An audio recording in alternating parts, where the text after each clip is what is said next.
নতুন সরকারের প্রথম বাজেটে একের পর এক বিরাট ঘোষণা।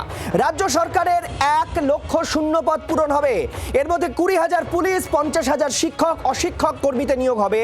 শূন্য পদে 33% মহিলাদের নিয়োগ হবে। সিভিক ভলেন্টিয়ারদের বেতন 20,000 টাকা করে বাড়ানো হবে। অগস্ট মাস থেকে বার্ধক্য, বিধবা ভাতা এবং প্রতিবন্ধী ভাতা মাসিক 500 টাকা করে বাড়ানো হচ্ছে। ছাত্রছাত্রীদের মিড ডে মিলের বরাদ্দ মাথা পিছু বাড়লো 10 টাকা। তৃণমূল জমানায় বরাদ্দ ছিল 6 টাকা 78 পয়সা। মিড ডে মিলে সহায়িকাদের জন্য মাসিক 1000 টাকা ভাতা বাড়লো। সরকারি হাসপাতালে ভর্তি রোগীদের খাবারের বরাদ্দ বাড়লো, যা ছিল প্রতিদিন 56 টাকা 64 পয়সা, তা বেড়ে হলো 110 টাকা। কি বলেছেন অর্থমন্ত্রী, শুনুন। রাজ্য সরকারি অফিসগুলোতে 1 লক্ষ শূন্যপদ পূরণ করা যাবে, যার 33% মহিলাদের জন্য সংরক্ষিত থাকবে।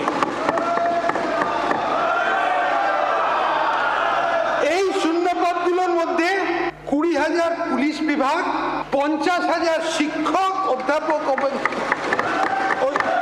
অশিক্ষক কর্মী, 1,000 ইস্টার্ন ফ্রন্টিয়ার রাইফেলস এবং বাকি অনেক সরকারি নিয়োগ করা হবে।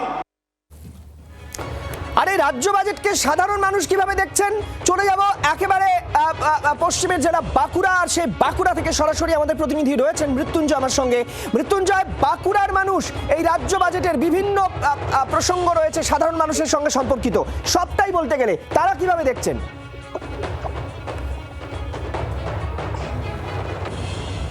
একেবারে দেখো, দীর্ঘ লড়াই এবং আন্দোলনের পর কিন্তু একেবারে হাসিমুখ শিক্ষক মহলে, শুধু শিক্ষক মহলে নয়, এর পাশাপাশি যে সমস্ত সরকারি কর্মচারীরা রয়েছে, আধা সরকারি কর্মচারীরা রয়েছে, তাদের তাদের কিন্তু হাসিমুখ।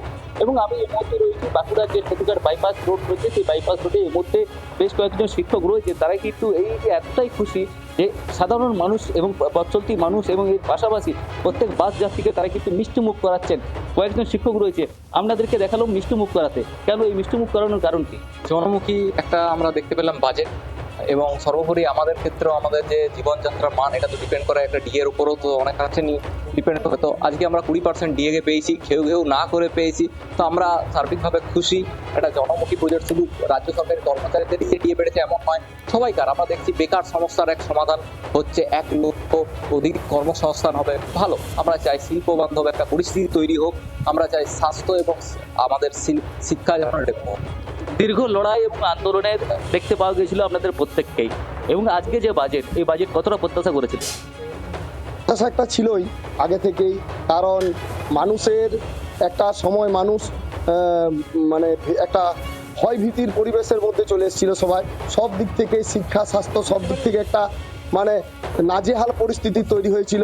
সেই নাজেহাল পরিস্থিতিকে কাটানোর জন্য এই সরকারকে আনার একটা প্রচেষ্টা ছিল, এবং তাদের একটা দাবিও ছিল যে সমস্ত সরকারি কর্মচারীদের যে দাবি দাওয়া আমরা পূরণ করব, এবং সেই দাবি দাওয়া উনি যথেষ্টভাবে পূরণ করেছেন। এবং সবচেয়ে বড় কথা, শুধুমাত্র রাজ্য সরকারি কর্মচারীদের নয়, অঙ্গনওয়াড়ি, আশাকর্মী, সিভিক ভলেন্টিয়ার প্রত্যেকের একটা সম্মানজনক বেতন বৃদ্ধি করেছেন।